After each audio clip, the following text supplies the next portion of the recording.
Hi guys, Lee here from Trading College with your free market update. We're going to split this video up into two parts. We're going to look at the euro dollar intraday day trading to start with, and then we're going to look at the bigger picture on the Nasdaq. Okay, so interesting times, I think, in the indices, but also here in the euro dollar. You can see on euro dollar 1 hour chart here, we had a green pro trend system buy at 7 a.m. this Tuesday morning, pushed up about 25 pips to the upside. We pushed right into a previous day's high here, guys. Don't forget those resistance areas. Look left on your chart, okay? Don't always, we're trying to look forward to see what's going to happen next, but you've also got to see what's happened in the past, because it's going to provide you with those resistance areas like it did here, and support areas as well that you need to take a look at. So with the euro here, what time I'm doing this just before midday on Tuesday, and we see this nice impulsive move here on the 1 hour time frame, went into resistance. Now we're seeing this two candlestick pullback here. Markets tend to go up in fives, pull back in twos and threes. So it's going to be interesting what's going to happen this afternoon. Do we make a move from this area here, break through this resistance area, and then push up into 108.42? Now, I think with the euro dollar, we're in an interesting phase, because if you go and have a look at the daily time frame, we've got this very large angled divergence that's been signaled on our storyteller indicator. So we may be making a little bit of a base here on the euro dollar, and then we get this divergence to push up. I'm a little bit cautious here. It's had a few false dawns. We haven't had a green pro trade system, which would really give me that confirmation buy. So I'm waiting just to see if we get something. Now it could start here from this 1 hour time frame. Okay, so markets push up, we get a nice move higher, then we get the pullback, also known as the retracement, and then we get the next bullish price action, or we don't. It turns red and we continue that downtrend in the daily time frame. The daily time frame is red pro trend system. The monthly is red pro trend system. The weekly is red pro trend system.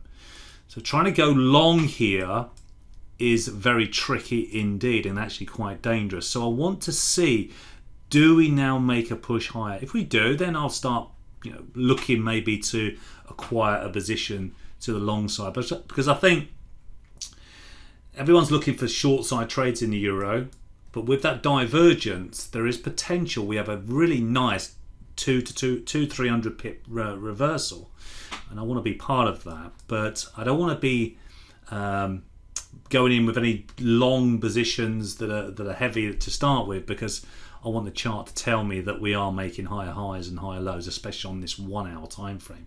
So I'll wait patiently to see where we go here.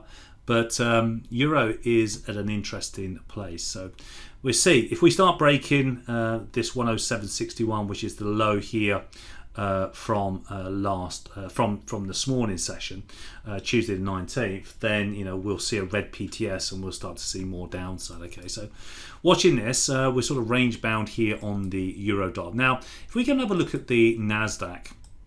This is a great chart, by the way. Let's go and have a little look at the monthly to start with. It's been an incredible bull market. We've really enjoyed the upside. It's been fabulous. Now we've got red pro trend systems, and we got a loss of momentum on our momentum storyteller indicator. But look, we're sitting inside moving averages. When we get stuck inside these moving averages like we are here, we get eaten alive. Okay, so the market gets quite choppy.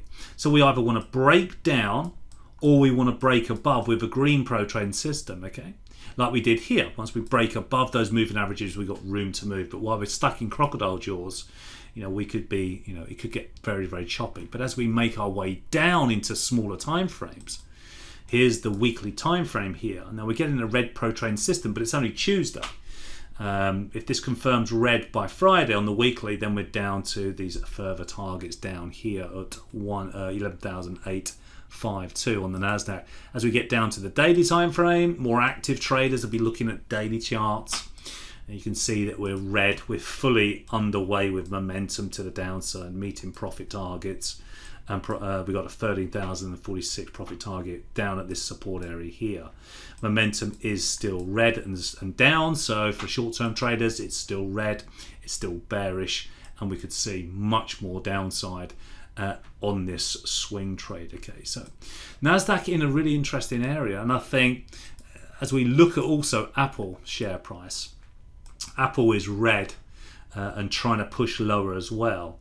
If you take a little look at the weekly time frame here, you know, the page 1 of technical analysis, an uptrend is higher highs and higher lows, downtrend is lower lows and lower highs. So that's the high of Apple, and this is the potential lower high.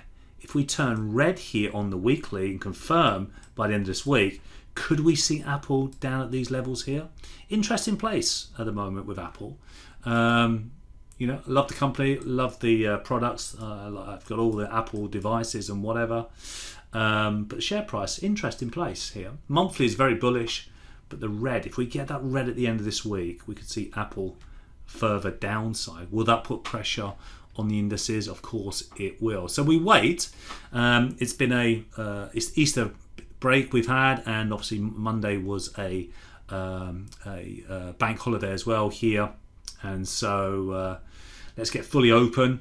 Stock markets, let's get the US fully open, UK markets, FTSE, DAX, get these markets, traders back to their desks, and let's see some volume. So I think now this move into the summer term, summer trade is going to be fantastic. We're going to get some really good moves. All right, so let's watch that Euro. Let's watch this Nasdaq and see where we are, guys. This is your free market update. Speak to you soon.